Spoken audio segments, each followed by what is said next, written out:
We became so impressed with people in recovery in that we saw that they were really trying to change their lives, and we'd only see them for 2 or 3 visits, and then they would go on to the next stage of their recovery, a recovery house, or they'd go home.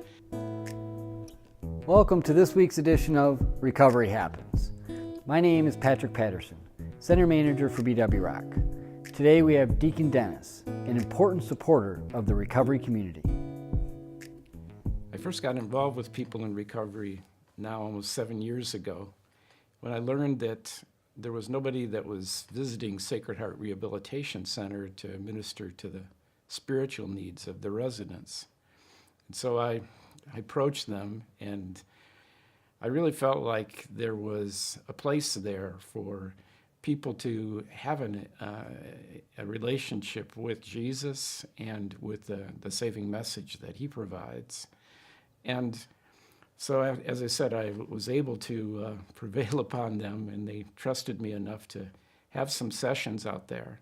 The sessions grew.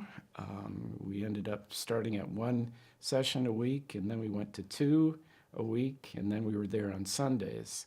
I recruited some more people from the Catholic Church, and we now are out there 6 times a week. We became so impressed with people in recovery in that we saw that they were really trying to change their lives, and we'd only see them for 2 or 3 visits, and then they would go on to the next stage of their recovery, a recovery house, or they'd go home.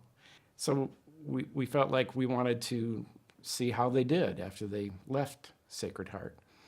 And we knew that a lot of the residents were being placed in recovery houses in Port Huron. And so we sort of followed them into Port Huron. And we spend hours with people in recovery, and we've developed close relationships with many people in recovery. We have a big team now. There's probably about 20 of us, and we all have such respect and such love for people in recovery. We really feel like it's increased our understanding of who God is and what work he wants to do in the world. And also I think we've been helpful to people in leading them and helping them on their spiritual journey. One of our main goals was to remove the stigma that was attached to people in recovery and people still suffering in addiction. What we really attempted to do was to change the conversation from the problem to the solution, which is people in recovery, people being supported by the community in recovery, and people finding recovery in our community. We knew that there was a huge recovery community here in Port Huron, and so what we wanted to do is help put the spotlight on the recovery community. I think we were helpful in providing support, in bringing recovery out of the shadows, out of the church basements, and bringing it into the public discourse, of the public discussion. One of the things that I've really noticed about working in the recovery community is that recovery is something that's very familiar to the churches, that all of us fail, all of us make mistakes, all of us have to recover from different forms of addiction.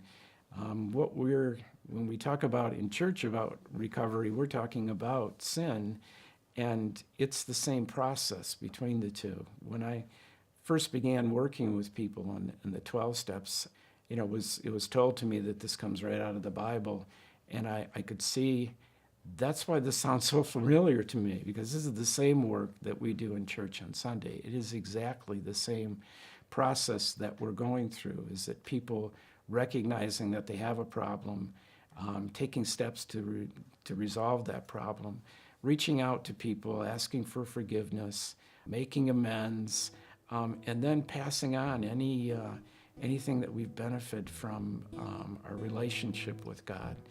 It's the same walk, and so it's such a natural thing to me for the recovery community to be working with churches, and for the churches to be working in the recovery community. Thank you for tuning in to Recovery Happens, where our purpose is offering hope to encourage recovery. If you or someone you know is struggling with addiction, please give us a call. If you would like to donate to the cause of recovery, please visit our website and click Donate. We would like to thank our sponsor, Blue Water Area Families Against Narcotics.